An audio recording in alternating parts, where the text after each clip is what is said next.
ঘুম আছে না?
সবাই কেমন আছেন?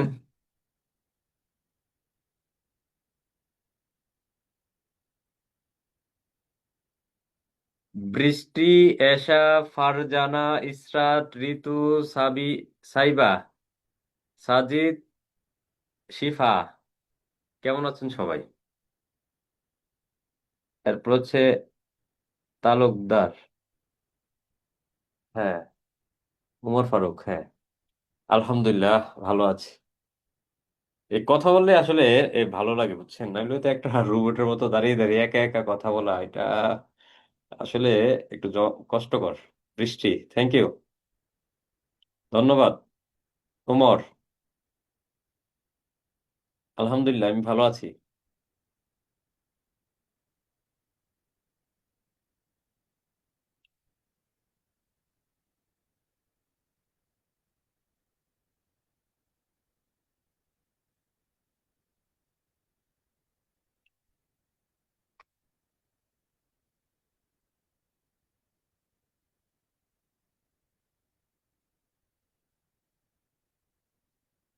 ইমতিয়াজ, ধন্যবাদ ধন্যবাদ ধন্যবাদ। এই তো গুড। তো আমরা আজকে লিখবো শব্দ।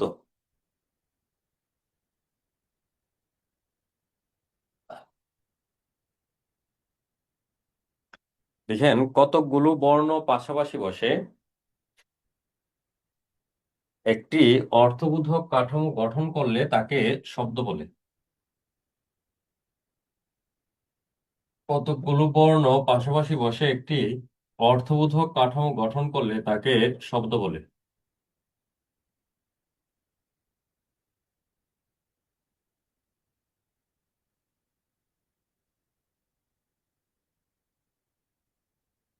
কতকগুলো বর্ণ পাশাপাশি বসে একটি অর্থবোধক কাঠামো গঠন করলে তাকে শব্দ বলে। একটি নির্দিষ্ট পরিবেশে একটি নির্দিষ্ট পরিবেশে মানুষের কথা একটি নির্দিষ্ট পরিবেশে মানুষের কথা ও ভাব প্রকাশের প্রতীক হলো শব্দ। একটি নির্দিষ্ট পরিবেশে মানুষের কথা ও ভাব প্রকাশের প্রতীক হলো শব্দ।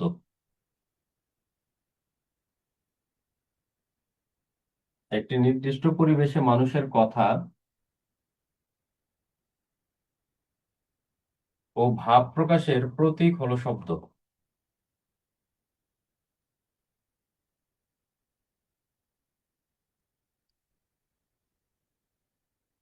লিখবেন শব্দের প্রকারভেদ।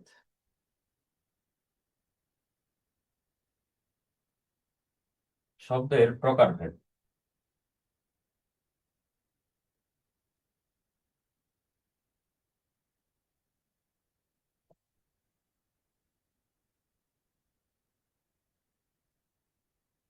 শব্দের প্রকারভেদ লিখে দেখেন, আমি একটা ছক তৈরি করেছি যে গঠনগতভাবে দুই মানে শব্দ দুই প্রকার, অর্থগতভাবে তিন প্রকার, উৎসগতভাবে চার প্রকার। তবে আগে উৎসগতভাবে শব্দ পাঁচ প্রকার ছিল। আপনারা জানেন, আগে অর্ধতৎসম নামক কিছু শব্দ ছিল। এটা বর্তমানে এখন তদ্ভব শব্দের অন্তর্ভুক্ত করা হয়েছে। আগের যে অর্ধতৎসম শব্দগুলো ছিল এখন আর অর্ধতৎসম নেই, এগুলো এখন তদ্ভব হয়ে গেছে। এখন আপনি যেটা আগে অর্ধতৎসম পড়েছিলেন, অপশনে যদি অর্ধতৎসম থাকে তখন আপনাকে উত্তর করতে হবে অর্ধতৎসম, আর অর্ধতৎসম যদি না থাকে তখন উত্তরটা করতে হবে তদ্ভব।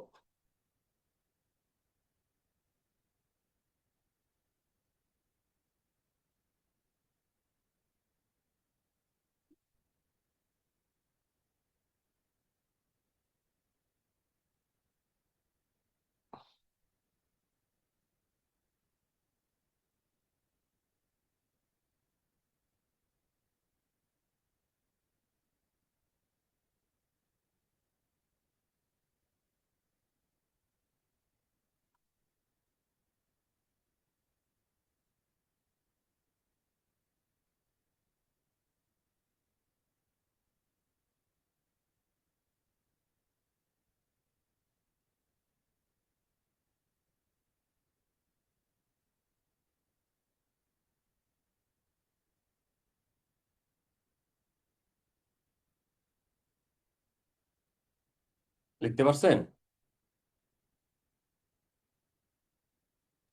জি স্যার, লেখা হয়েছে। আচ্ছা, জি স্যার। লেখা না, শব্দটা, হ্যাঁ শব্দটা হচ্ছে লেখা, লিখা বলা যায় না, লেখা। গুড। আবার লিখি, লেখি বলা যায় না। চমৎকার, ঠিক আছে, থ্যাংক ইউ, অনেক শিক্ষিত লোক, শুদ্ধ হয়েছে। দেখেন, এই মৌলিক শব্দ এবং সাধিত শব্দ আমি তো এখন আলোচনা করব, তবে আলোচনা করার সুবিধার্থে একটু বলে রাখি যে সাধিত শব্দগুলো আমরা সহজেই চিনব। যে উপসর্গ, প্রত্যয়, সমাস, সন্ধি, বিভক্তি, বচন, নির্দেশক যুক্ত যত শব্দ আছে সাধিত শব্দ। আচ্ছা, তাহলে বলেন, উপসর্গযুক্ত শব্দ যদি সাধিত শব্দ হয়, উপসর্গটাকে বাদ দিলে কি পাবো?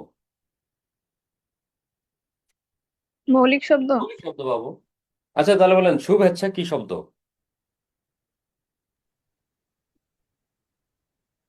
সাধিত শব্দ।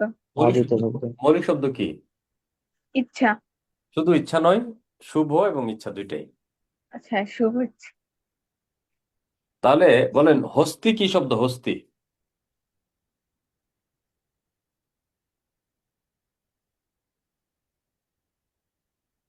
সাধিত শব্দ। মৌলিক শব্দ কি? হস্ত। হস্ত। এর মানে ওই উপসর্গ, প্রত্যয়, সমাস, সন্ধি, বিভক্তি, বচন এগুলো বাদ দিলে যেটা পাবেন ওইটাই মৌলিক শব্দ। আচ্ছা, তাহলে বলেন তো, এই আমি যদি বলি মুখচন্দ্র, এটা কি শব্দ? মুখচন্দ্র সাধিত শব্দ। মৌলিক শব্দ কি? মুখ। মুখ। মৌলিক চন্দ্র শব্দ দুইটাই। মুখ এবং চন্দ্র দুইটাই, আলাদা করে দিলেই হবে। লিখেন, গঠনগতভাবে শব্দ দুই প্রকার।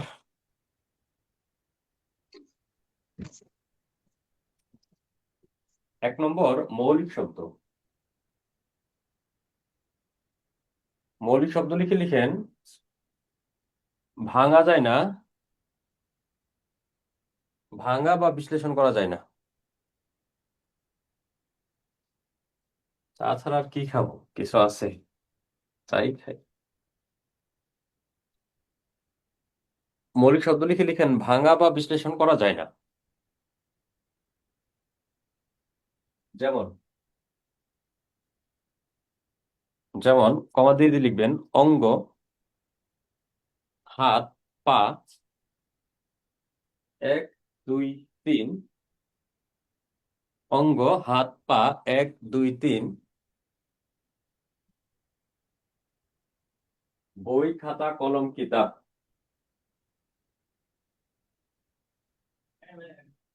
অঙ্গ, হাত, পা, এক, দুই, তিন। বই, খাতা, কলম, কিতাব।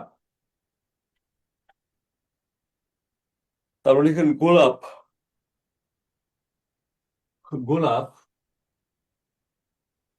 চাঁদ, কমা মুখ, শুভ, কমা ইচ্ছা।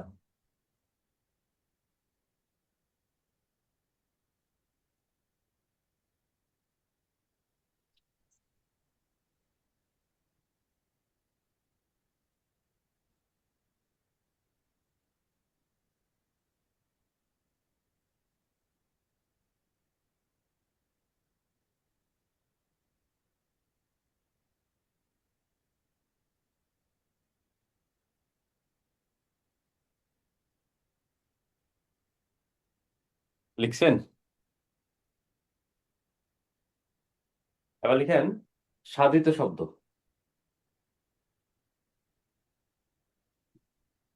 সাধিত শব্দ লিখে লিখেন ভাঙা বা বিশ্লেষণ করা যায়। ভাঙা বা বিশ্লেষণ করা যায়, ভাঙলে অর্থবোধক শব্দ পাওয়া যায়। ভাঙা বা বিশ্লেষণ করা যায়, ভাঙলে অর্থবোধক শব্দ পাওয়া যায়।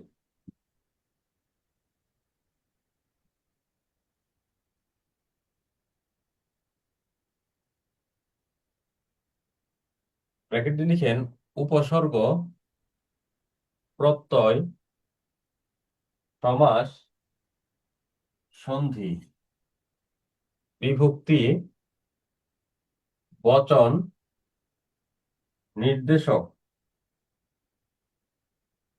যুক্ত শব্দগুলো সাধিত শব্দ। উপসর্গ, প্রত্যয়, সমাস, সন্ধি, বিভক্তি, বচন, নির্দেশক, যুক্ত শব্দগুলো সাধিত শব্দ।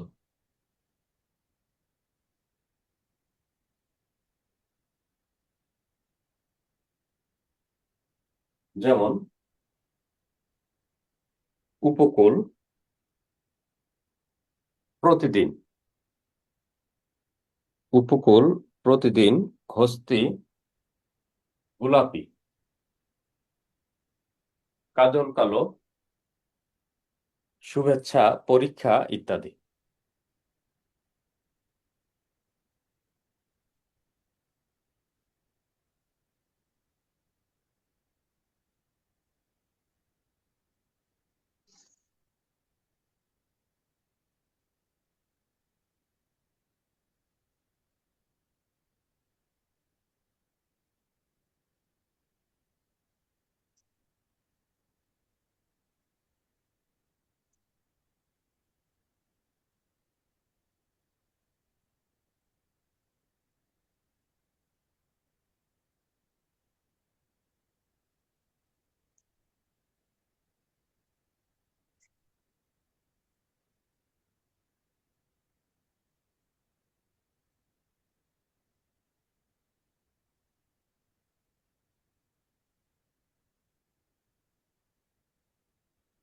তারপর লিখেন অর্থগতভাবে শব্দ তিন প্রকার।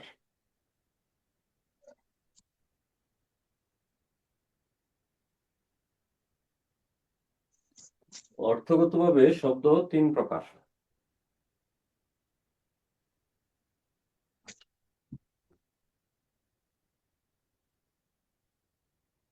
এক নম্বরতে লিখবো যৌগিক শব্দ।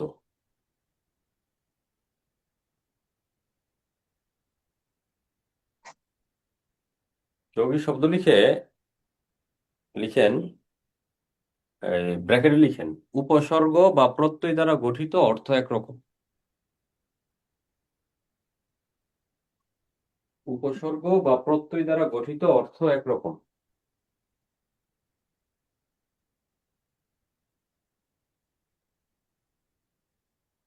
রুরো বা রুরি লিখে লিখবেন উপসর্গ বা প্রত্যয় দ্বারা গঠিত, অর্থ ভিন্ন।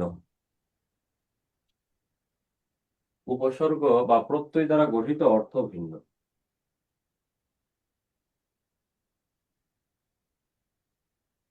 উপসর্গ বা প্রত্যয় দ্বারা গঠিত, অর্থ ভিন্ন।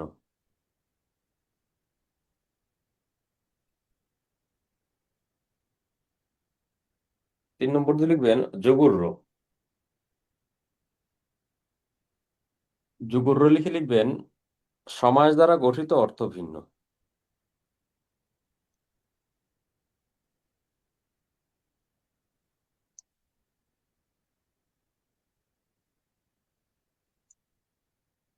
ব্র্যাকেটের কথাগুলো পড়ার পর আপনার বলেন তো তিনটার মধ্যে সম্পূর্ণ আলাদা কে?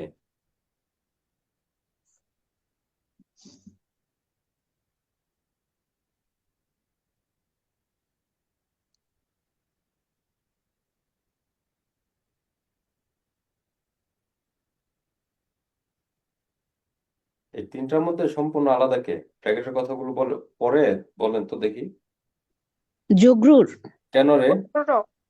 স্যার সমাস দ্বারা গঠিত। হুম, গুড।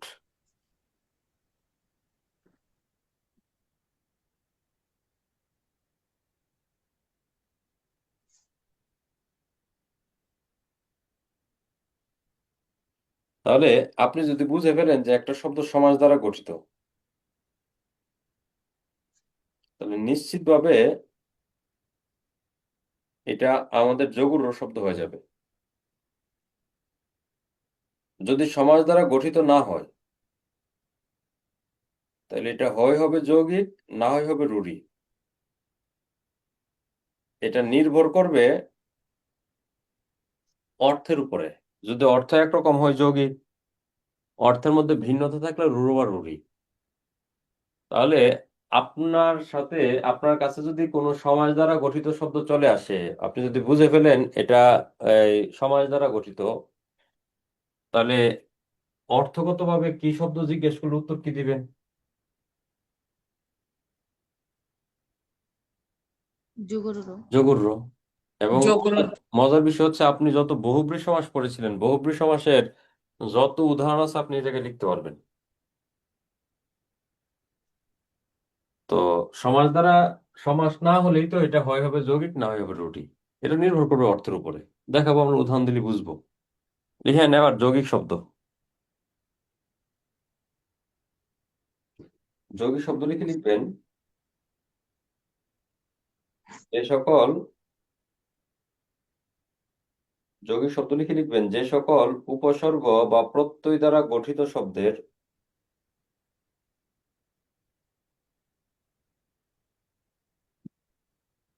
যে সকল উপসর্গ বা প্রত্যয় দ্বারা গঠিত শব্দের ব্যুৎপত্তিগত অর্থ।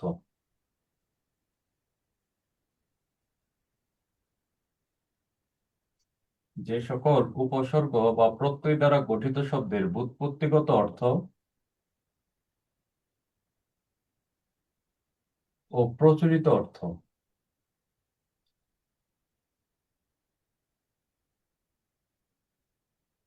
একরকম।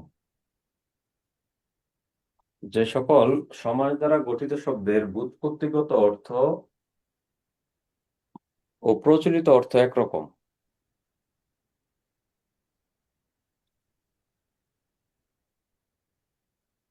ওই সমাস দ্বারা না, কিন্তু উপসর্গ বা প্রত্যয় দ্বারা গঠিত শব্দের। সমাস দ্বারা কি, সমাস দ্বারা বললে কিন্তু ভুল হয়ে যাবে।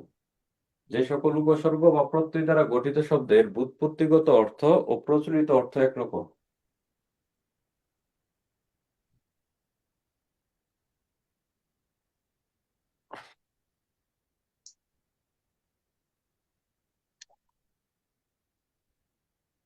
তাকে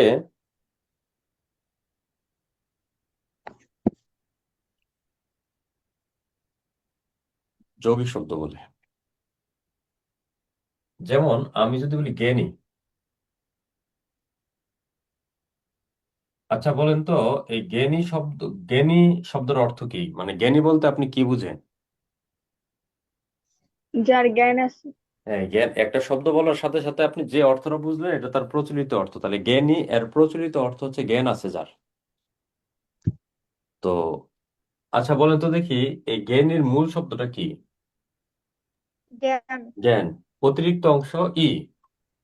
অতিরিক্ত অংশ যেটা পরে বসছে অথচ তার নিজের অর্থ নাই, এটাকে বলা হয় প্রত্যয়। তাহলে এই জ্ঞানী শব্দটি কি দ্বারা গঠিত বলেন তো? প্রত্যয় দ্বারা। প্রত্যয় দ্বারা গঠিত।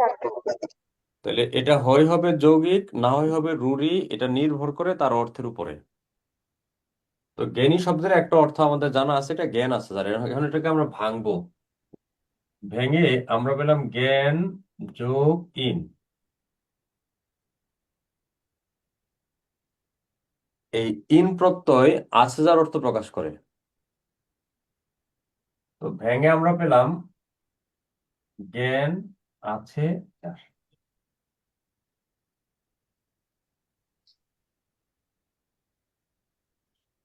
তাহলে এখন আপনারা বলেন, জ্ঞান আছে যার সে কি জ্ঞানী? আপনি জ্ঞানী বলতে কি এই কথাটাই বুঝেছিলেন? জি স্যার। এটা এই যে দুইটা অর্থই একরকম, এগুলো শব্দগুলো যৌগিক, যৌগিক শব্দ। বোঝানোর সুবিধার্থে বলি, যদি আমি একটু পরে উদাহরণটা লিখাবো। এই হস্তি, আচ্ছা হস্তি বলতে আপনি কি বুঝেন? হাতে। হাতি। তাহলে হাতি তার প্রচলিত অর্থ। ভেঙে পেলাম হস্ত যোগ ইন। বলেন ইন প্রত্যয় কি অর্থ প্রকাশ করে? আছে আছে। যার। তাহলে হাত আছে যার সেই কি হাতি? না। না। হ্যাঁ। তাহলে এ জাতীয় যত শব্দ পাবেন এগুলো হবে রুরি বা রুরো।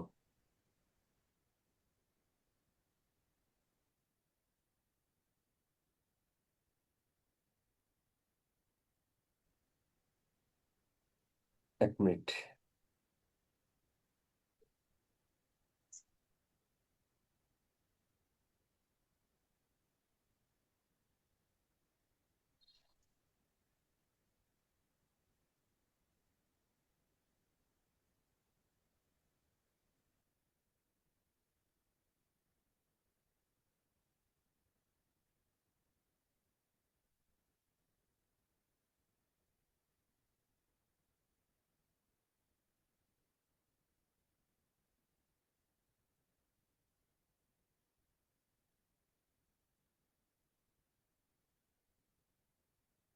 আচ্ছা, আপনারা কি বিষয় পার্থক্যটা কি ধরতে পারছেন?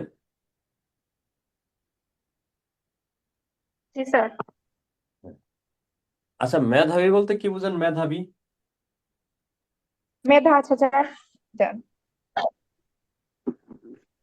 তাহলে এটা তার কি অর্থ? প্রচলিত অর্থ। ভেঙে পেলাম মেধা, তার সাথে যুক্ত হলো বিন। এই বিন প্রত্যয় এটাও আছে যার অর্থ প্রকাশ করে। তাহলে তার উৎপত্তিগত অর্থে আমরা পেলাম মেধা আছে যার।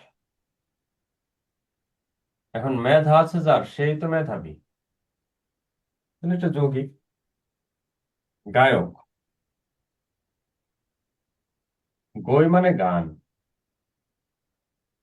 এটাকে আমরা ভাঙলে আমরা পাই গই যোগ অক, এটা হচ্ছে গই। গই মানে গান।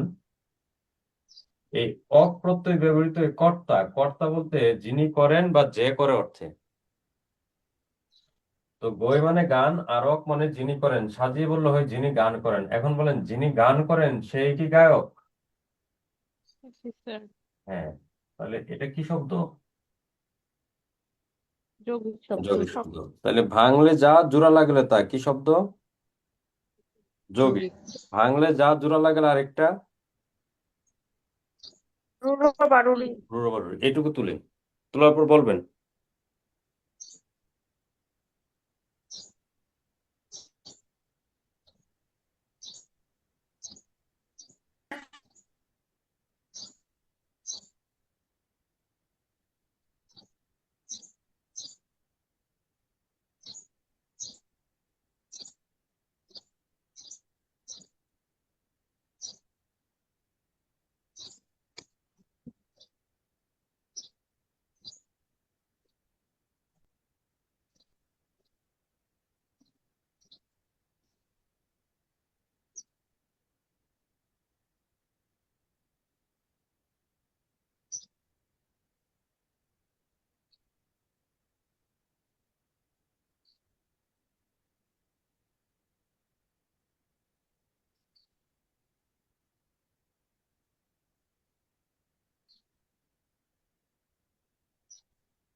বুঝতে পারছেন?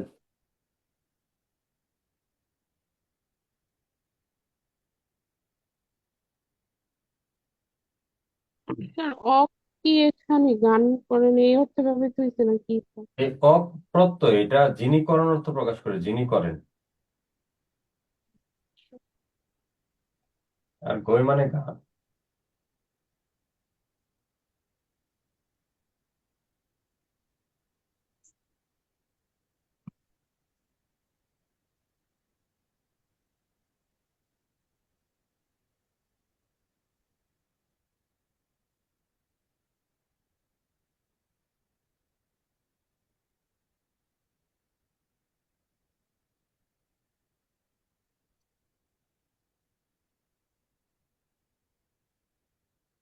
লিখছেন? জি স্যার, লেখা হয়েছে। জি স্যার। আচ্ছা, এখন আমরা একটা ছন্দের সাহায্যে কিছু গুরুত্বপূর্ণ যৌগিক শব্দ শিখব, যেগুলো থেকে বিভিন্ন পরীক্ষায় বারবার প্রশ্ন আসে। একটা ছন্দ লিখবেন, ছন্দ লিখবেন বাবুয়ানা গায়ক।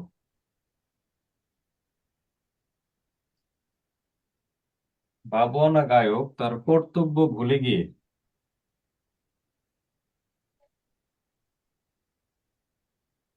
বাবুয়ানা গায়ক তার কর্তব্য ভুলে গিয়ে। বাবুয়ানা গায়ক তার কর্তব্য ভুলে গিয়ে মিতালি দৌহিত্রকে নিয়ে।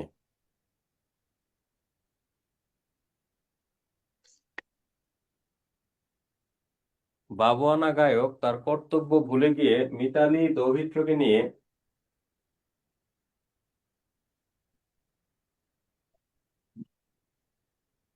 মধুর ভাবে চিকা মারছে।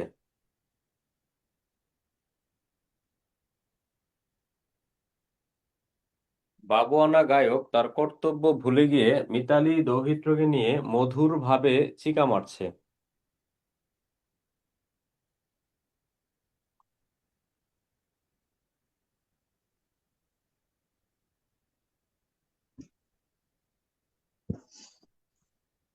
বাবুয়ানা গায়ক তার কর্তব্য ভুলে গিয়ে মিতালি দৌহিত্রকে নিয়ে মধুর ভাবে চিকা মারছে।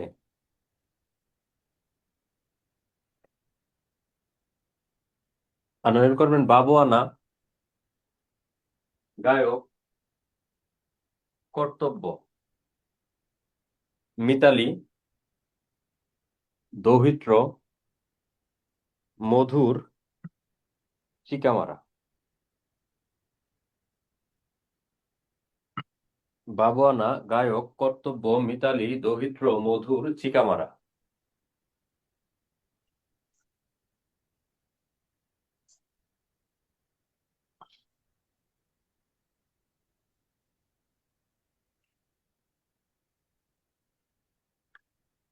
লিখছেন?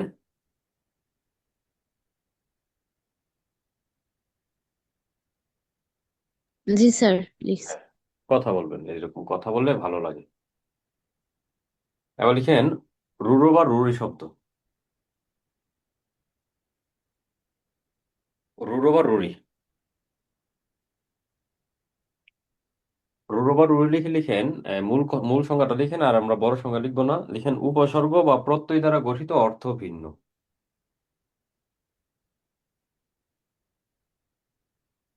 উপসর্গ বা প্রত্যয় দ্বারা গঠিত অর্থ ভিন্ন।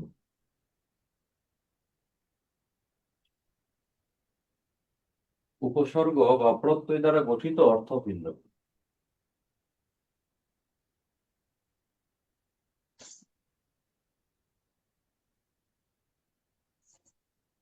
যেমন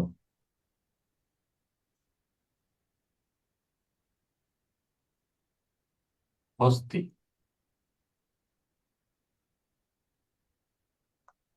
এই হস্তি বলতে আমরা বুঝি হাতি। এটাকে ভেঙে আমরা পাই হস্ত যোগ ইন। হস্ত মানে হাত, ইন মানে আছে যার। তো হাত আছে যার সে যদি হাতি হয়, তাহলে আমরা কিন্তু বিভিন্ন কালারের হাতি হতাম। সবচেয়ে শিক্ষিত হাতিটা হতাম আমি। আর সবচেয়ে মূর্খ হাতি যেটা সিঙ্গারা বানাতে পারে না। আপনারা তো সিঙ্গারা বানানোটা পারেন, তাই না?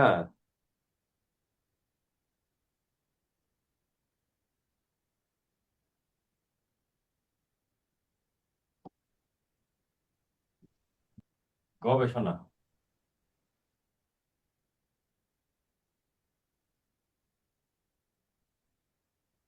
এই গবেষণা মানে হচ্ছে বিশ্লেষণ। বাংলে আমরা পাই গো যোগ এষণা।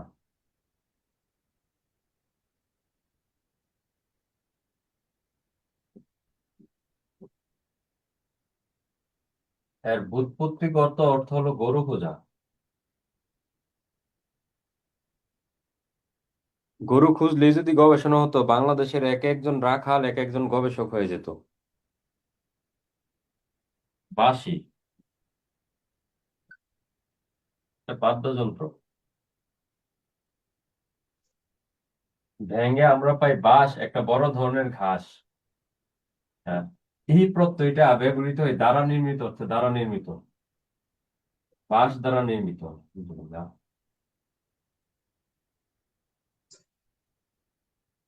বাঁশ দ্বারা নির্মিত।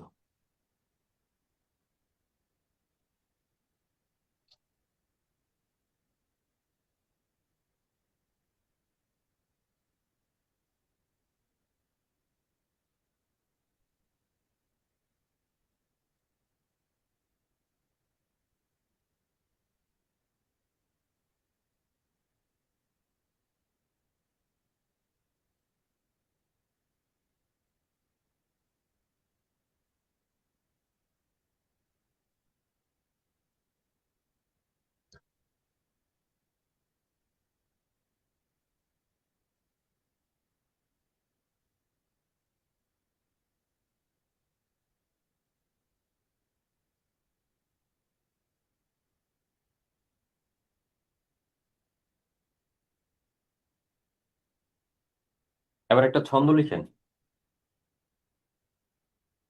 লিখেন, এক প্রবীণ। প্রবীণ মানে মুরব্বি, মুরব্বি। এক প্রবীণ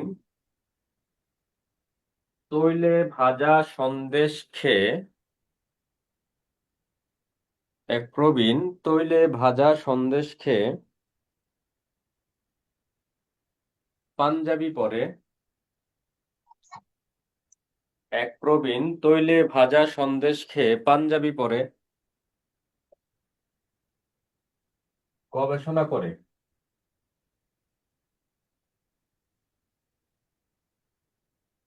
হস্তির পিঠে চড়ে বাঁশি বাজায়।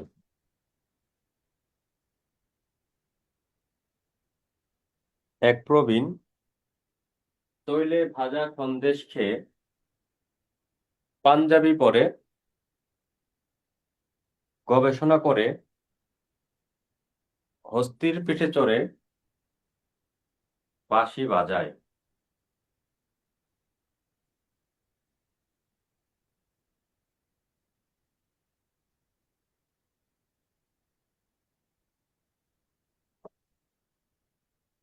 আনয়ন করবেন, প্রবীণ তৈল সন্দেশ পাঞ্জাবি গবেষণা হস্তি বাঁশি।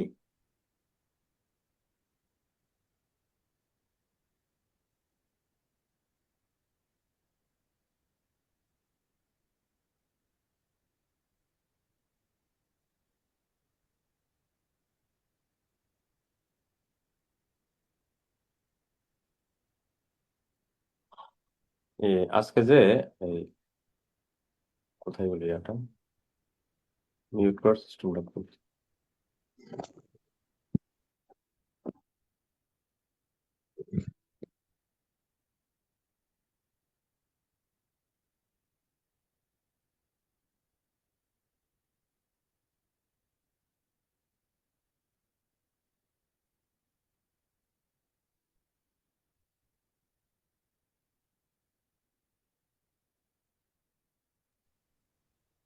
আর জানি না তো, আগে বললে তাহলে করে দিতাম।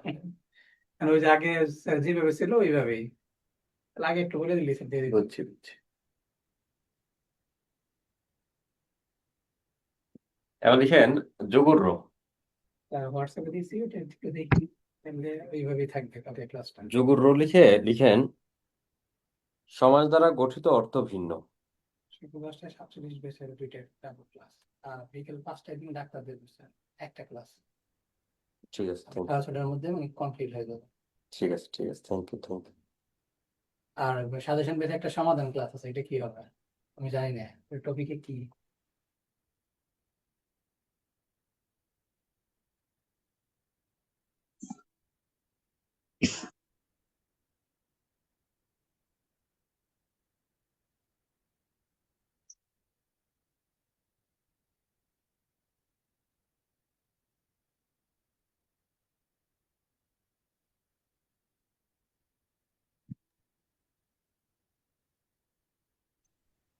আচ্ছা, সমাস দ্বারা গঠিত অর্থ ভিন্ন। যেমন পঙ্কজ, পঙ্কজ।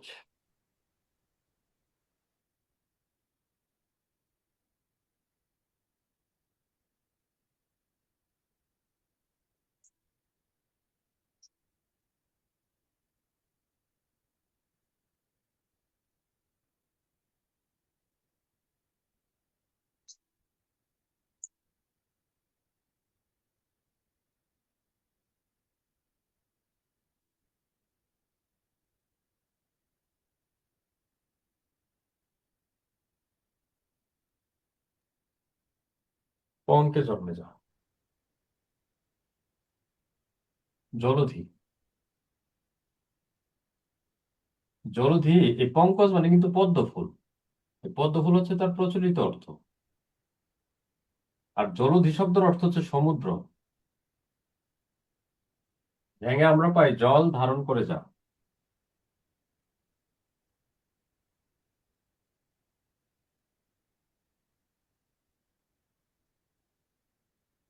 তো জল ধারণ করলে যদি সমুদ্র হয়, ঝগমগ বালতি এক একটা সমুদ্র। এই যে দেখেন একটা এটা লম্বা সমুদ্র, এটা একটা ছোট সমুদ্র।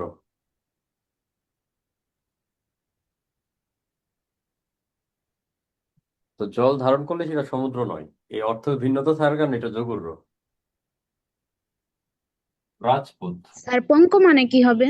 পঙ্ক মানে কাদা, কাদা বৃষ্টি হলে যেটা হয়। রাস্তায় বের হওয়া যায় না, অনেকে এটার মধ্যে পা দিলে স্লিপ খেয়ে পড়ে, পিছলিয়ে পড়ে। এই রাজপুত হচ্ছে একটা জাতি, যে জাতিতে একটা নায়ক জন্মগ্রহণ করেছিল, সুশান্ত সিং রাজপুত। অথচ ভেঙে আমরা পাই রাজার পুত্র। এই সুশান্ত সিং রাজপুত কশ্চিন কালেও কোনো রাজার পুত্র ছিল না, বরং তার জাতিগত উপাধিটার নাম ছিল রাজপুত।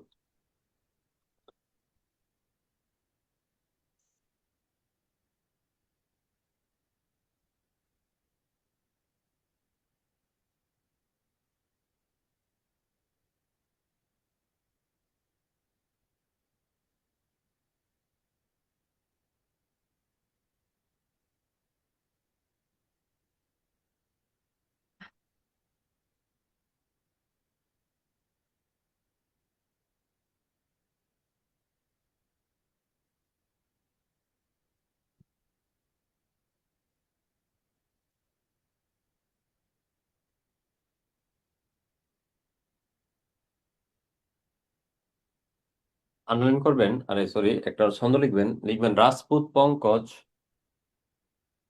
রাজপুত পঙ্কজ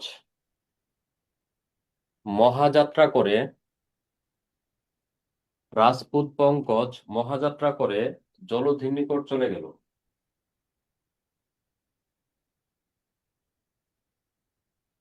রাজপুত পঙ্কজ মহাযাত্রা করে জলধির নিকট চলে গেল। রাজপুত পঙ্কজ মহাযাত্রা করে জলধির নিকট চলে গেল।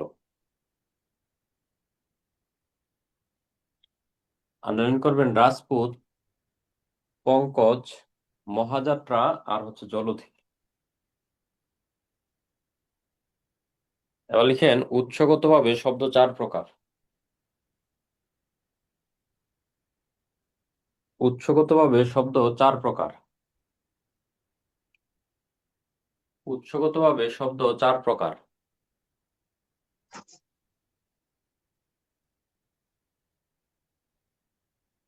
এক নম্বর, তৎসম শব্দ। তৎসম শব্দ লিখে লিখবেন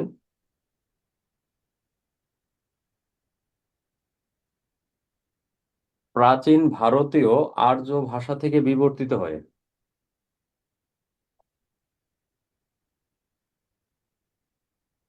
প্রাচীন ভারতীয় আর্য ভাষা থেকে বিবর্তিত হয়ে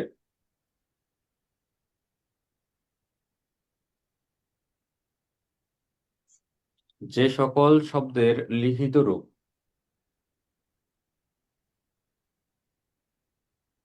প্রাচীন ভারতীয় আর্য ভাষা থেকে বিবর্তিত হয়ে যে সকল শব্দের লিখিত রূপ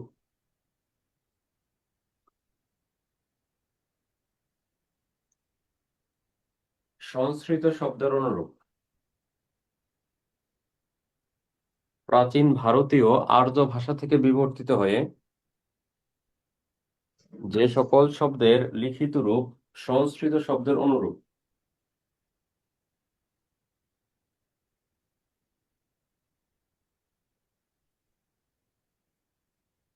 তাকে তৎসম শব্দ বলে।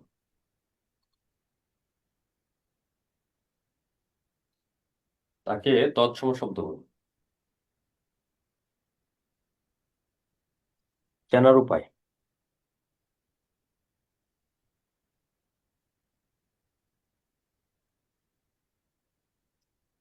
লিখবেন রি দীর্ঘইকার দীর্ঘকার মূর্ধন্য ষ মূর্ধন্য ফলাযুক্ত শব্দ তৎসম শব্দ।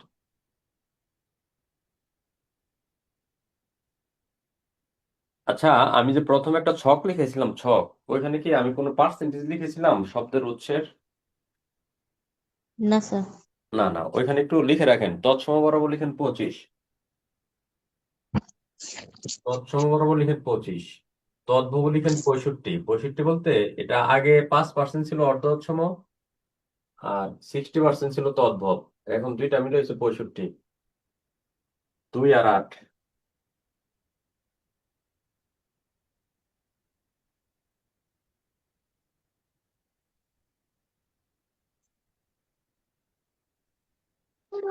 তাহলে বলেন স্যার আরেকবার একটু বলেন। ওই যে আমি উৎসগতভাবে শব্দ 4 প্রকার লিখেছিলাম না, জি স্যার। ওই তৎসম শব্দ বরাবর আপনি লিখে রাখেন যে 25%, মানে বাংলা শব্দ ভান্ডারে তৎসম শব্দের পরিমাণ হচ্ছে 25%, তদ্ভব হচ্ছে 65, দেশি 2 আর বিদেশি 8।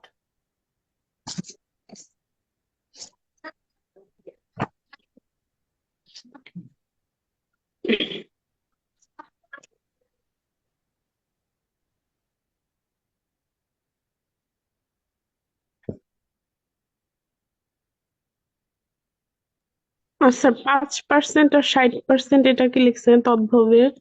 তদ্ভবের আগে অর্ধতৎসম শব্দ ছিল, তো ওই অর্ধতৎসম শব্দ 5% ছিল, ও আচ্ছা, তাহলে 60% কি ছিল? তদ্ভব। তদ্ভব। তদ্ভব ছিল। গুড, অনেক শিক্ষিত, অনেক শিক্ষিত, অনেক শিক্ষিত।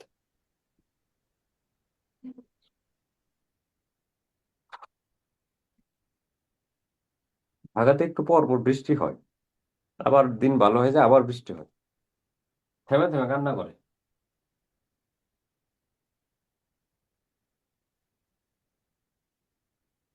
আচ্ছা, আমরা এই বলেন তো দেখি, এই যে পার্সেন্টেজ আপনি দেখতে পেলেন, সবচেয়ে বেশি শব্দ কোনগুলো? তদ্ভব। এই জন্য শব্দ। এই জন্য তদ্ভব শব্দকে আরো দুইটা নামে ডাকা হয়, একটা হচ্ছে বাংলা শব্দ আর একটা হচ্ছে খাঁটি বাংলা শব্দ। আর তৎসম ছাড়া অন্য যে কোনো উৎসের শব্দকে আমরা এক কথায় বলি অতৎসম শব্দ।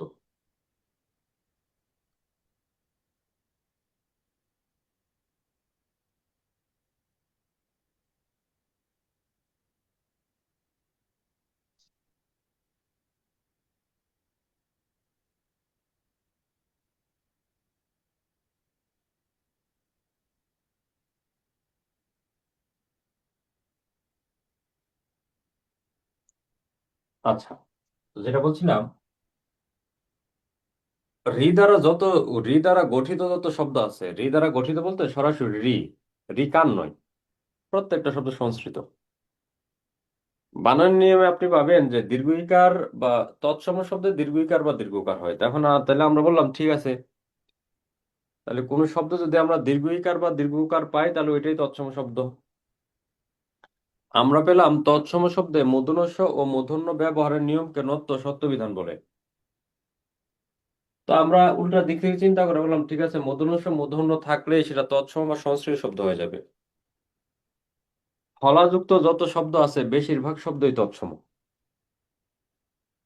তো একটা লক্ষণ থাকলেই হবে, শব্দটার মধ্যে একটা লক্ষণ থাকলে, মানে 25% না, 25%-এর বেশিরভাগ, মনে করেন 90% এই সিস্টেমের মধ্যে পড়বে। আর বাকিগুলো সিস্টেমের সাথে পড়বে না, কিন্তু ওই তৎসম শব্দ, তার তো তৎসম শব্দ হওয়ার পেছনে আরো কিছু কারণ তো আছে। যেমন যদি সংস্কৃত প্রত্যয় যুক্ত হয় ওই শব্দটা তৎসম শব্দ হয়, সংস্কৃত উপসর্গ যুক্ত হলেও শব্দটা তৎসম শব্দ হয়। তো এই সিস্টেমের মধ্যে আপনি বেশিরভাগ পাবেন। যেমন দেখেন ড্রিম, রি আছে, মূর্ধন্য আছে, একটা থাকলে হবে, একাধিক লক্ষণ আছে। গৃহিণী, স্বর্ণ, স্বর্গ, নক্ষত্র, পর্বত, বার্তা,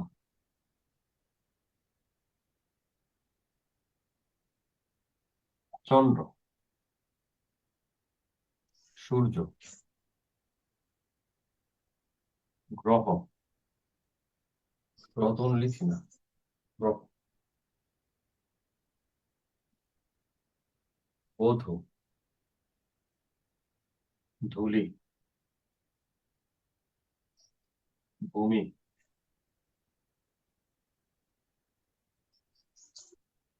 সুবর,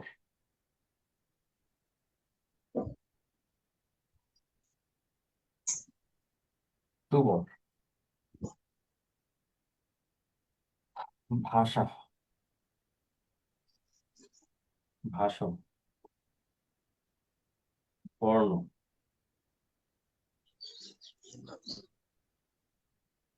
অধ্যায়,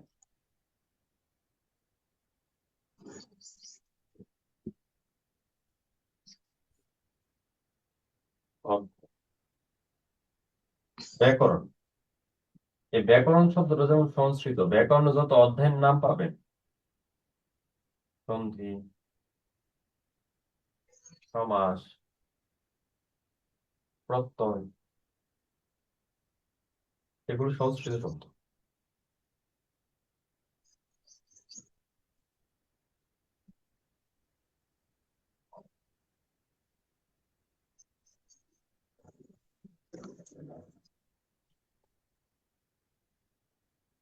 স্যার তুবর মানে কি?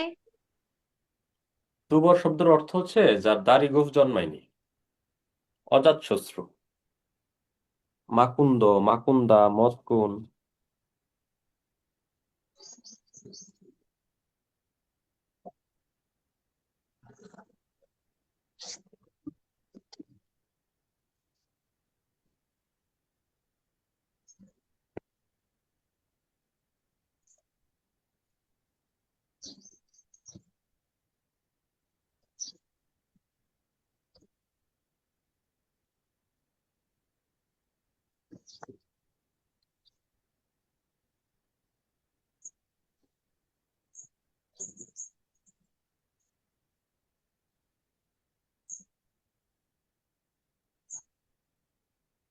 এখন আমরা ব্যতিক্রম ধর্মী লিখে কিছু সংস্কৃত শব্দ শিখব,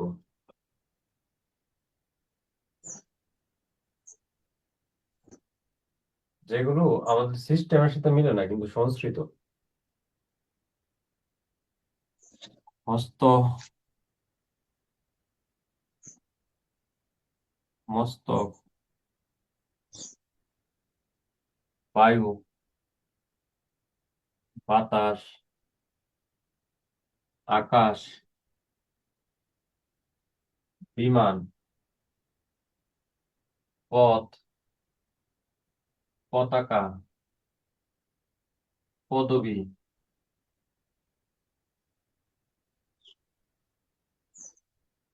জয়, ভয়, নয়ন, শয়ন, গমন, ভবন, ভুবন, ভোজন, নারিকেল,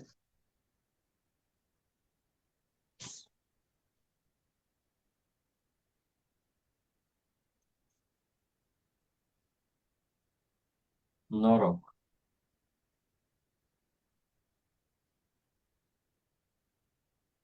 পিতা, মাতা, কথা, লতা,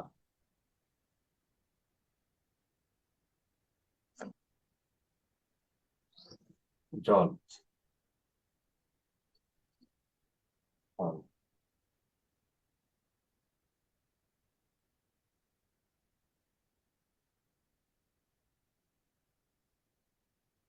মেরু, মরু, মেঘ,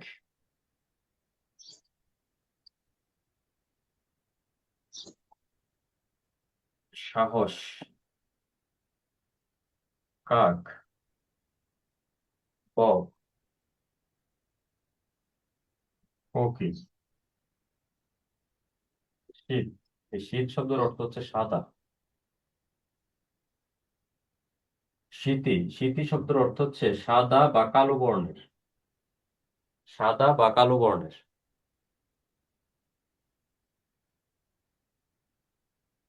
সুত, এই সুত শব্দের অর্থ হচ্ছে পুত্র।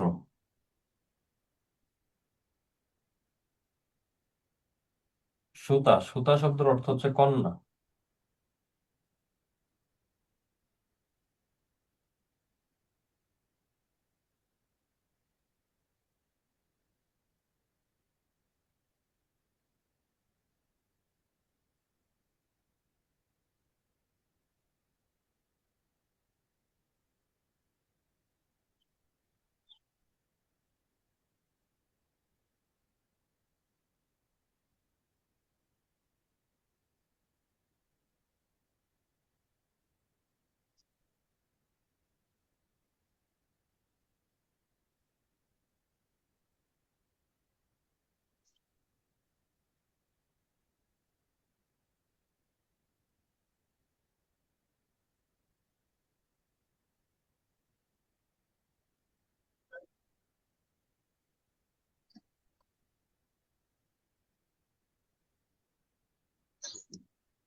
লিখছেন?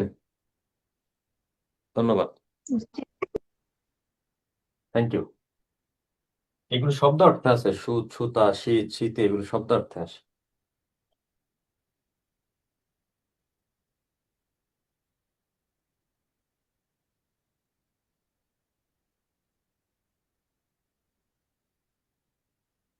এখন আমরা একটু রঙের কথা শিখি। হ্যাঁ, কোন রংটা কোন ভাষার শব্দ, রঙের কথা।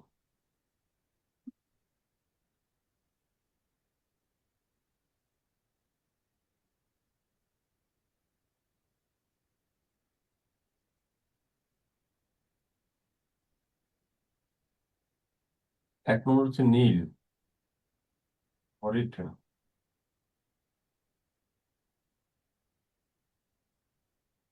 এগুলো হচ্ছে সংস্কৃত। কালো, খয়েরি,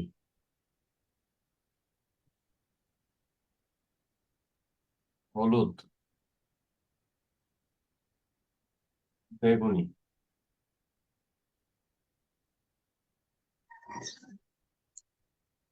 এগুলো বাংলা।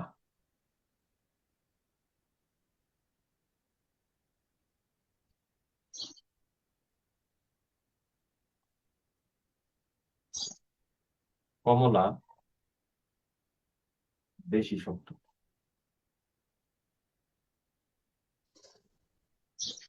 ম্যাজেন্টা,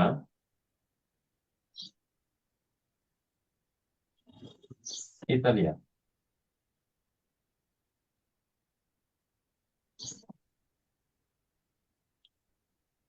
চকলেট,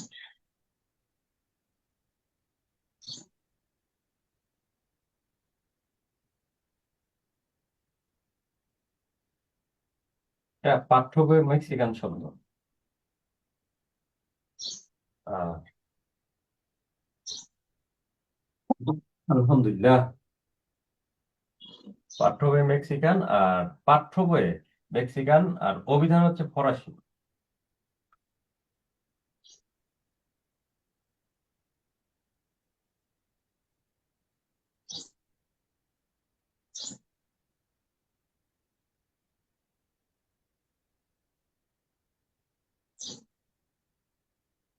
বাকি রং ফার্সি।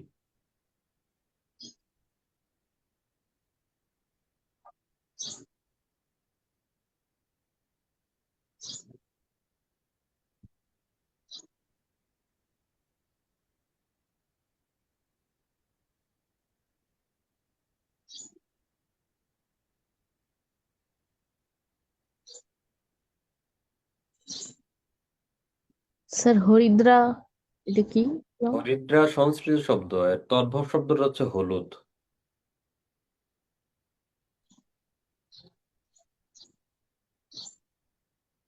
বুঝেন নাই? জি স্যার।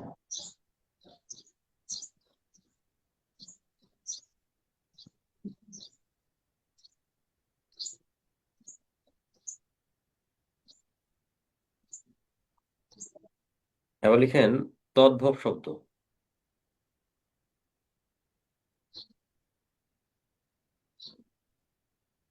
তদ্ভব শব্দ লিখে লিখেন প্রাচীন বাংলার, প্রাচীন ভারতীয় আর্য ভাষা থেকে বিবর্তিত হয়ে।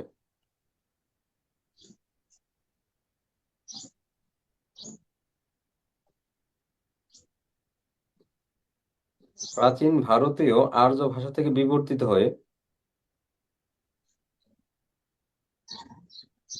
যে সকল শব্দের রূপ একেবারেই স্বতন্ত্র।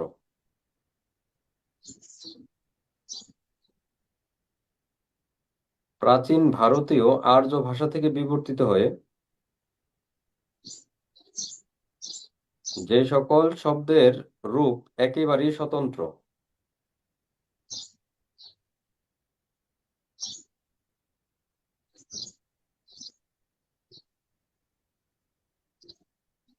তাকে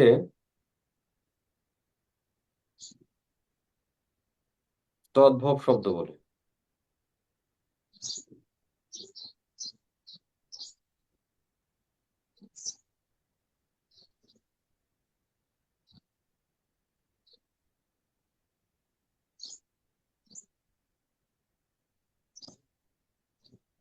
লিখেন, স্টার্ট দিয়ে লিখেন পূর্বের অর্ধতৎসম শব্দগুলো, পূর্বের অর্ধতৎসম শব্দগুলো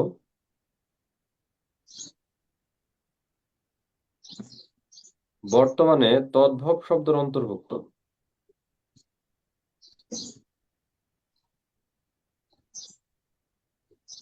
পূর্বের অর্ধতৎসম শব্দগুলো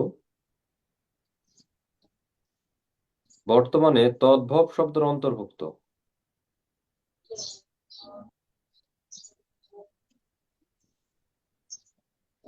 যেমন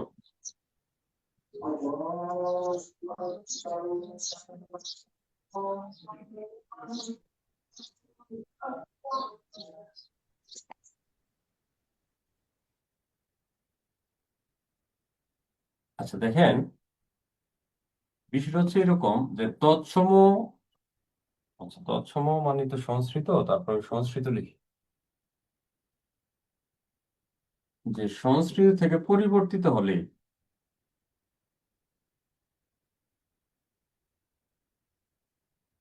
শব্দ হয় যে তদ্ভব। যেমন গৃহিণী, এই গৃহিণী থেকে শব্দটা হয়ে গেল গিন্নি। পুরাতন পদ্ধতিতে এটা ছিল অর্ধতৎসম, নতুন পদ্ধতিতে এটাকে তদ্ভব বলা হয়। তো অপশনে যদি অর্ধতৎসম থাকে দিব, না যদি তদ্ভব দিব। একই তো। গ্রাম থেকে গ্রাম।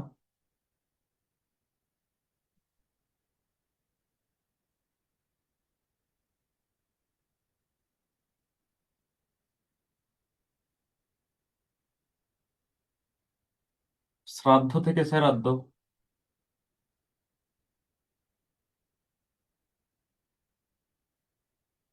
প্রনাম থেকে পেন নাম,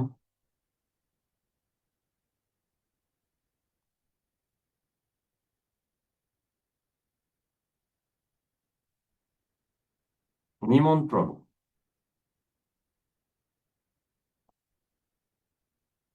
থেকে নেমন্তন্ন,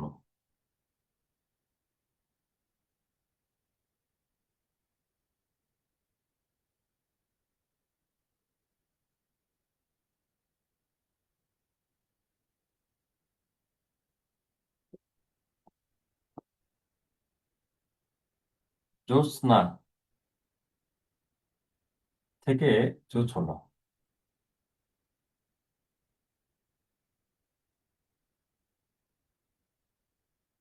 কৃষ্ণ থেকে কেষ্ট, সমর্থ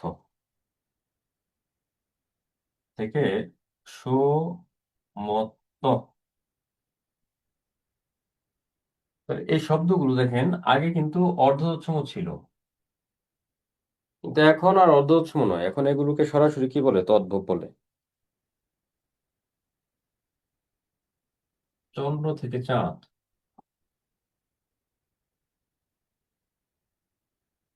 হস্ত থেকে হাত,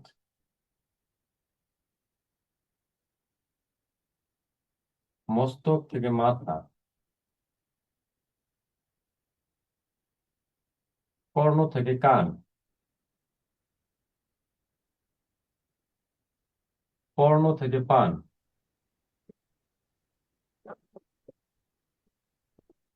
মক্ষিকা থেকে মাছি,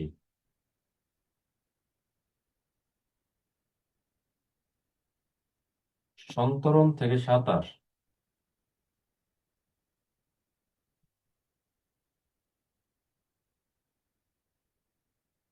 ভক্ত থেকে ভাত,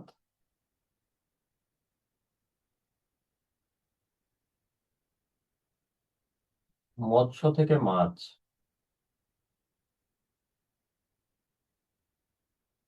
গচ্ছ থেকে গাছ,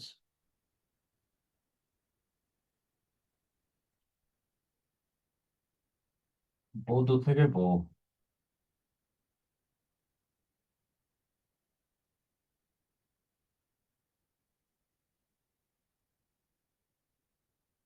মাতা থেকে মা,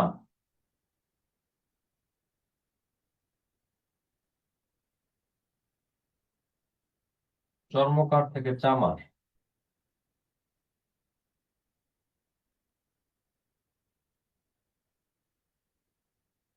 কর্মকার থেকে কামার।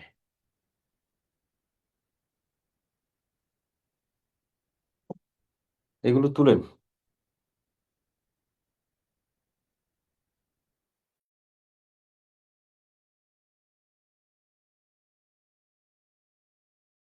যদি কোনো প্রশ্ন থাকে আমি আপনার সামনে দাঁড়ানোর পর প্রশ্ন করবেন, হ্যাঁ, আগে তুলেন।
স্যার শেষ।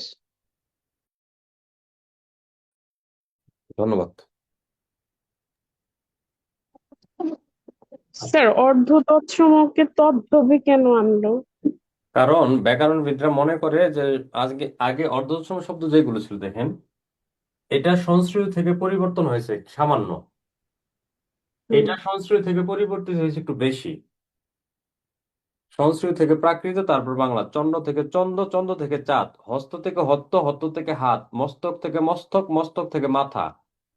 তাহলে একটু কম পরিবর্তন আর একটু বেশি পরিবর্তন। কম পরিবর্তনগুলোর নাম রাখা হয়েছে অর্ধতৎসম, আর বেশি পরিবর্তনগুলোর নাম রাখা হয়েছে তদ্ভব। আর নতুন ব্যাকরণবিদরা বলতেছে তাহলে কম পরিবর্তন আর বেশি পরিবর্তন বলা দরকার কি? আমরা বলবো পরিবর্তন হয়েছে কি হয় নাই, না হইলে তৎসম, হইলে তদ্ভব। বুঝতে পারছেন? জি স্যার, বুঝতে পারছি। তাহলে বলুন, পরিবর্তন করার কারণে সহজ হলো নাকি জটিল? স্যার এখন সহজ হয়েছে, কিন্তু আমাদের তো ওটা পরে অভ্যাস হয়েছে, একটু ঝামেলা হয় আর এখন সহজ হয়ে গেছে, হ্যাঁ। আপনার পরের প্রজন্মের জন্য এটা সহজ। কি যে অবস্থা, এই মাছ এই যে কোত্থেকে আসে, বিরক্ত করে। আচ্ছা, এবার লিখেন দেশি শব্দ। লিখবেন দেশি শব্দ। দেশি শব্দ লিখে লিখবেন প্রাচীন ভারতীয় আর্য ভাষা থেকে বিবর্তিত হয়ে। প্রাচীন ভারতীয় আর্য ভাষা থেকে বিবর্তিত হয়ে যে সকল শব্দের লিখিত রূপ প্রাচীন ভারতীয় আর্য ভাষা থেকে, না প্রাচীন ভারতীয় না, আমি ভুল বলছি, দুঃখিত। দেখেন প্রাচীন বাংলার আদিবাসী জনগোষ্ঠীর, প্রাচীন বাংলার আদিবাসী জনগোষ্ঠী, এই আদিবাসী জনগোষ্ঠী লিখে ব্র্যাকেটে লিখবেন অনার্য জাতি। প্রাচীন বাংলার আদিবাসী জনগোষ্ঠীর মুখের ভাষার কিছু শব্দ, প্রাচীন বাংলার আদিবাসী জনগোষ্ঠীর মুখের ভাষার কিছু শব্দ বাংলা ভাষায় প্রবেশ করে।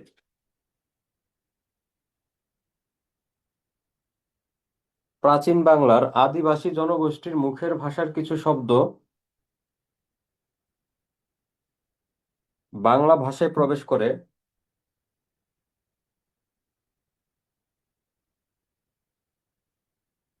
ওই শব্দগুলোকে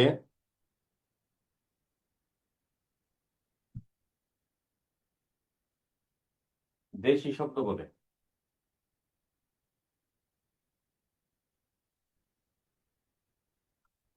প্রাচীন বাংলার আদিবাসী জনগোষ্ঠী, আদিবাসী জনগোষ্ঠী লিখে ব্র্যাকেট লিখবে অনার্য জাতি। প্রাচীন বাংলার আদিবাসী জনগোষ্ঠীর মুখের ভাষার কিছু শব্দ বাংলা ভাষায় প্রবেশ করে।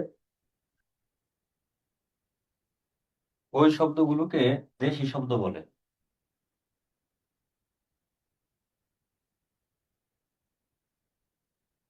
যেমন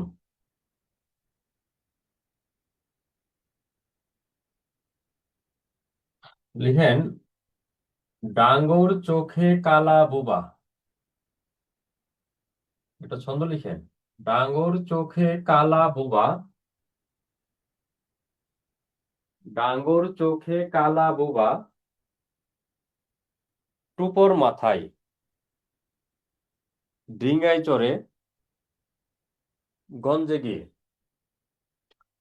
ডাঙ্গর চোখে কালা বোবা, টুপর মাথায় ডিঙ্গায় চড়ে গঞ্জে গিয়ে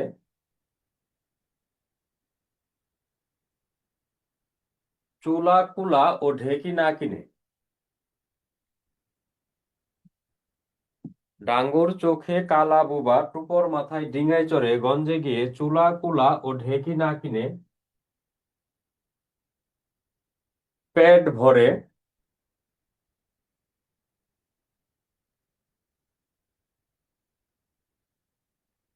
পেট পেট ভরে 20 টাকার ডাব ও মুড়ি খেলো। স্যার চুলা কুলা এটার পরে কি বললেন? চুলা কুলা ও ঢেকি না কিনে, ঢেকিতে একটা ছাদ আছে, চুলা কুলা ও ঢেকি না কিনে পেট ভরে 20 টাকার ডাব ও মুড়ি খেলো। এ কুইন, কুইন। জি স্যার। হ্যাঁ, কুইনের বাংলা কি? রানী। রানী কোন ভাষার শব্দ? উম, স্যার জানি না। হ্যাঁ হ্যাঁ, আপনার নাম কি? কুইন মাইনগার। এটা কি আপনার নাম? জি স্যার। এই নামে আকিকা দেয়া? জি স্যার। ওরে আল্লাহ। আচ্ছা। পে- চুলা কুলা ও ঢেকি না কিনে পেট ভরে, পেট ভরে 20 টাকার ডাব ও মুড়ি খেলো। আচ্ছা, কেউ বলতে পারবেন রানী কোন ভাষার শব্দ? রানী। ডাঙ্গর চোখে কালা বুবা, টুপর মাথায় ডিঙায় চড়ে, গঞ্জে গিয়ে চুলা কুলা ও ঢেকি না কিনে পেট ভরে 20 টাকার ডাব ও মুড়ি খেলো।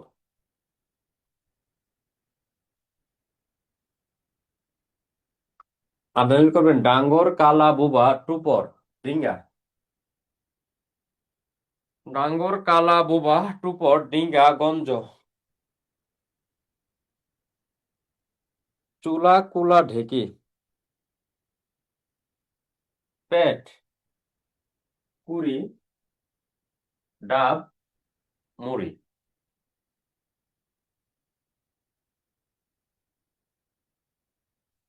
ডাঙ্গর কালা বুবা টুপর ডিঙ্গা গঞ্জ চুলা কুলা। আমি আবার বলি, আবেদন করবেন ডাঙ্গর কালা বুবা,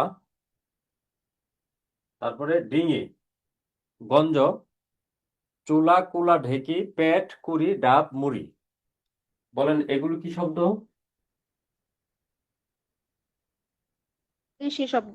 কোথায় দেয়া, কোথায় দেয়া? পাঠ্য বইয়ে। আমি আপনাদেরকে যত ছন্দ লিখে দিব এগুলো পাঠ্য বইয়ের কথা। আর অভিধান যদি ভিন্ন ধর্মী কিছু বলে সেটা আমরা পরে স্টার্ট দিয়ে শিখবো। অপশনে যদি দুইটাই থাকে তাহলে আমরা কাকে বাছাই করব? পাঠ্য বই। পাঠ্য বই। Thank you. চমৎকার, অনেক শিক্ষিত আপনারা। তাহলে যেগুলো আন্ডারলাইন করলেন এগুলো দেশি শব্দ পাঠ্য বইয়ে দেয়া। হ্যাঁ, এবার দেখেন অভিধান মতে, অভিধান মতে কালা, কালা চুলা কুলা তদ্ভব। অভিধান মতে কালা চুলা কুলা তদ্ভব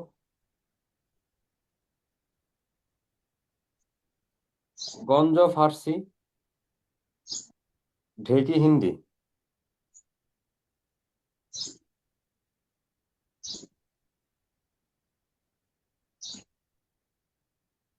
অভিধান মতে কালা চুলা কুলা তদ্ভব গঞ্জ ফার্সি ঢেকি হিন্দি।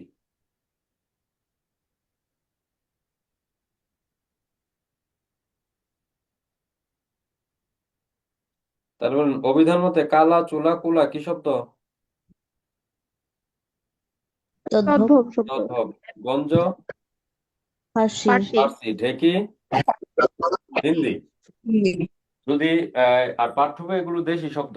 যদি দেশি শব্দ না থাকে তাহলে অভিধানগুলো আমরা দিব, আর দেশি শব্দ থাকলে দেশি শব্দ দিব। এবার লিখেন বিদেশি শব্দ। এবার লিখেন বিদেশি শব্দ।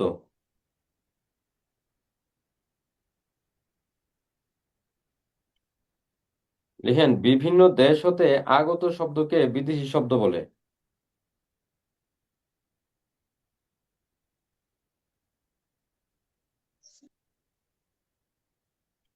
বিভিন্ন দেশ হতে আগত শব্দকে বিদেশি শব্দ বলে।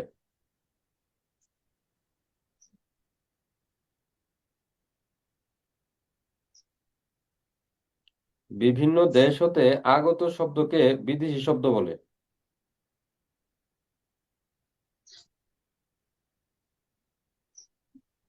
আচ্ছা, এখন আমি আপনাদেরকে কিছু ছন্দ লিখে দিব। ছন্দ, ছন্দের কথাগুলো পাঠ্য বই থেকে নেয়া, আর অভিধান ভিন্নধর্মী বললে সেটা আমরা পরে দেখবো বা শিখবো। আমি 5টা দেশের ভাষা শিখিয়ে দিব, লিখিয়ে দিব, আর বাকিগুলো আপনারা নিজে ভাষায় পড়বেন, কারণ অনেক ভাষা আছে তো, অনেক শব্দ আছে, সব শব্দ আসলে এই, নিজে চেষ্টা করা ছাড়া সম্ভব না। তো 1 নম্বর দিয়ে লিখেন বর্মি শব্দ, বর্মি।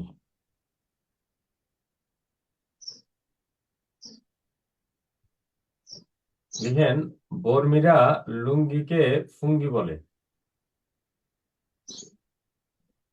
বর্মিরা লুঙ্গিকে ফুঙ্গি বলে। বর্মিরা লুঙ্গিকে ফুঙ্গি বলে।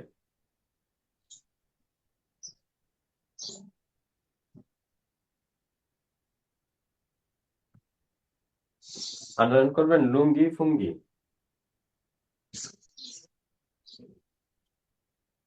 বলতে হবে লুঙ্গি ফুঙ্গি কোন ভাষার শব্দ? বর্মি বার্মি বা বর্মি মানে এটা পাঠ্য বইয়ের কথা, হ্যাঁ। এবার লুঙ্গি নিচে দাগ দিয়ে লিখেন ফার্সি।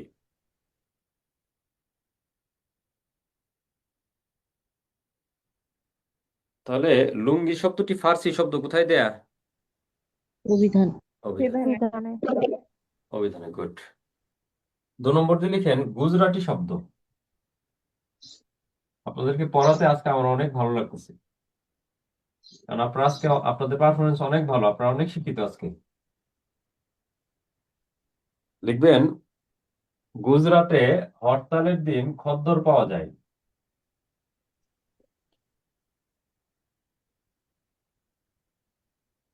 গুজরাটে হরতালের দিন খদ্দর পাওয়া যায়।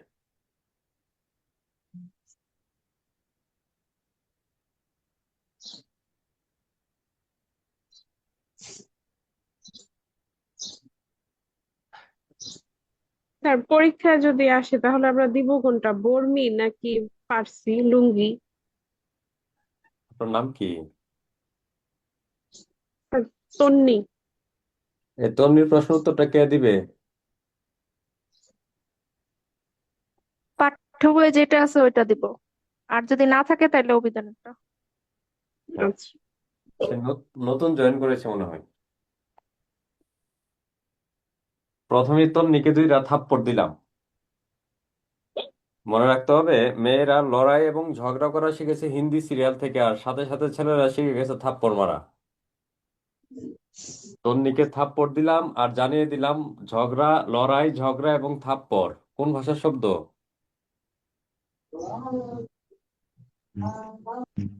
হিন্দি। এই যে হিন্দি সিরিয়াল থেকে শিখেছে না, এই জন্য হিন্দি। ঠিক আছে তন্নি?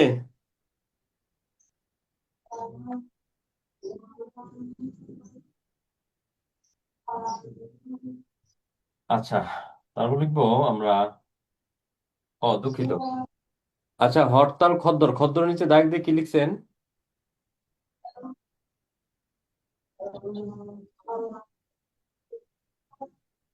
স্যার লিখি নাই।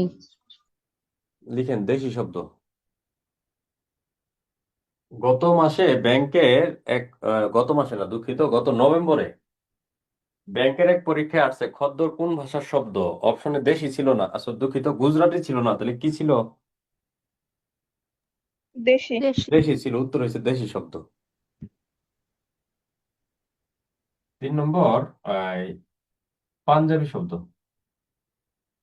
এই তন্নি কি আমার কথায় মাইন্ড করলো? সে তো আমার কথার উত্তর দিল না।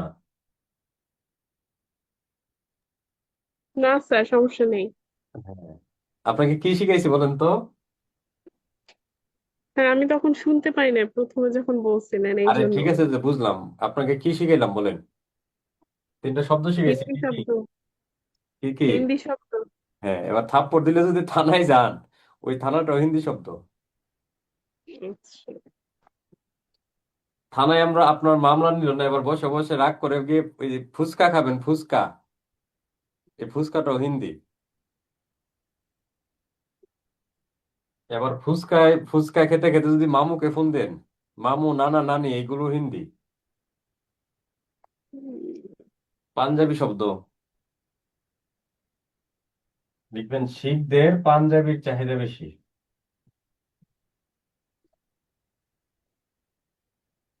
শিখদের পাঞ্জাবির চাহিদা বেশি। শিখদের পাঞ্জাবির চাহিদা বেশি। শিখদের পাঞ্জাবির চাহিদা বেশি।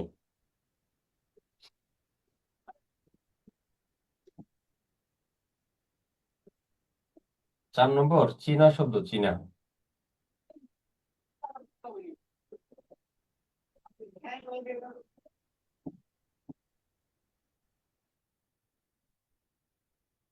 লিখবেন সাম্পানে চড়ে চীনে গিয়ে।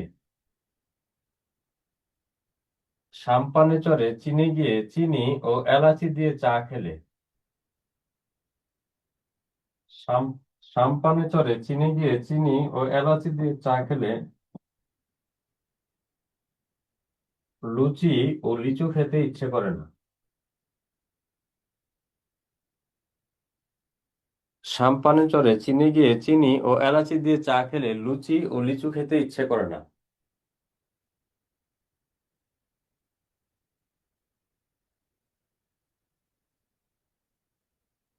আনয়ন করবেন সাম্পান চিনি এলাচি চা লুচি লিচু।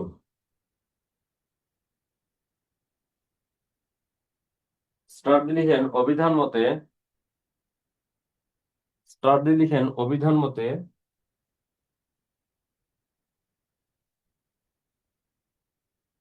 অভিধান মতে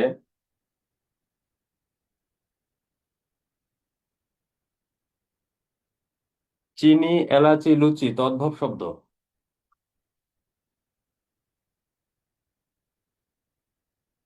অভিধান মতে চিনি এলাচি লুচি তদ্ভব শব্দ।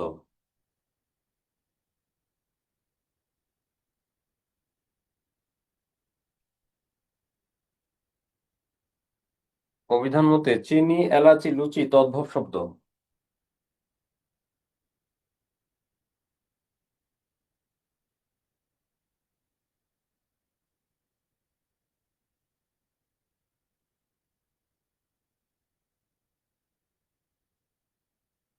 এবার লিখেন জাপানি শব্দ।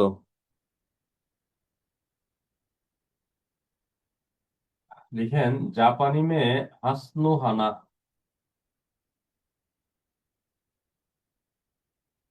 এই হাসনু হানাকে আমরা এতদিন এটার নামটা শিখে আসছি হাসনা হেনা। এটা বইয়ের মধ্যে ছিল, কিন্তু অভিধান বলতেছে হাসনা হেনা, ঠিক আছে, তবে হাসনা হেনা শব্দটা বাংলা, কিন্তু জাপানি শব্দটা হচ্ছে হাসনু হানা। আপনি অবলিক দিয়ে দুইটা লিখবেন, জাপানি মেয়ে হাসনু হানা রিকশায় চড়ে। জাপানি মেয়ে হাসনু হানা রিকশায় চড়ে হারিকিরি গান গাইতে গাইতে। হারিকিরি হারিকিরি গান গাইতে গাইতে সুনামির গতিতে। সুনামির গতিতে ক্যারাটি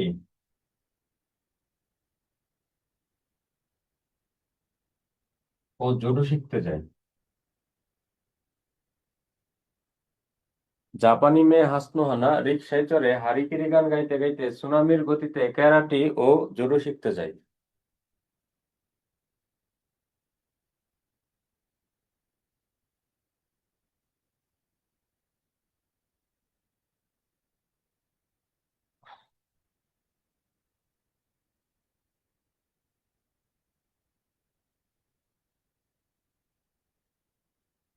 আনয়ন করবেন হাসনু হানা রিকশা হারিকিরি সুনামি ক্যারাটি জুডো।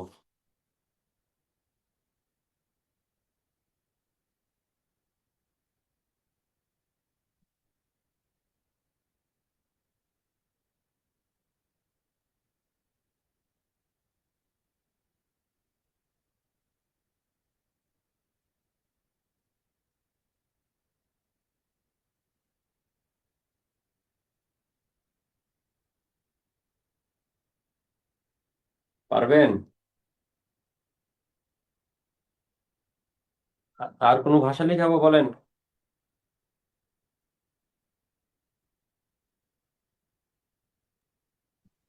আরেকটা লিখে দে। কোনটা লিখাবো বলেন, ফার্সি না তুর্কি? তুর্কি। তুর্কি লিখেন।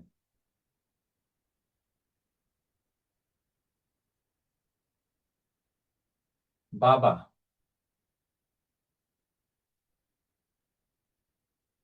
খোকা বাহাদুর কফি খান। বেগম, কুলি, বাবুর্চি, লাশ, উজবুক, খাতুন, চাকু, কাঁচি, কাবু, তকমা, তকমা, সৌগাত, মুচলেকা, ভূগোল।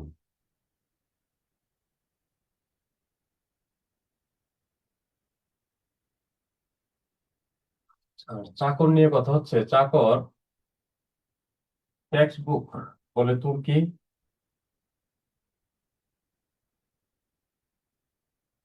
ডিআইসিটি মানে অভিধান বলে ফার্সি।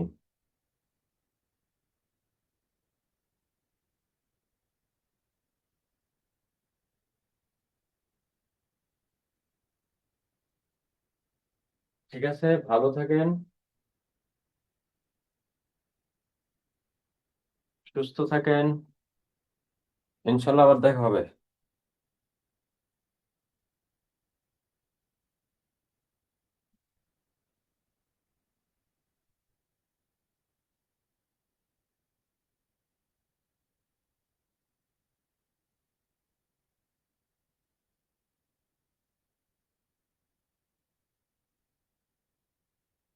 তুলতে পারছেন?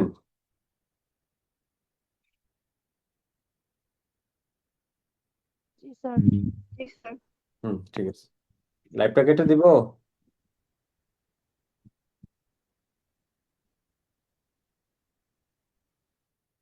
আচ্ছা, কেটে দিচ্ছি।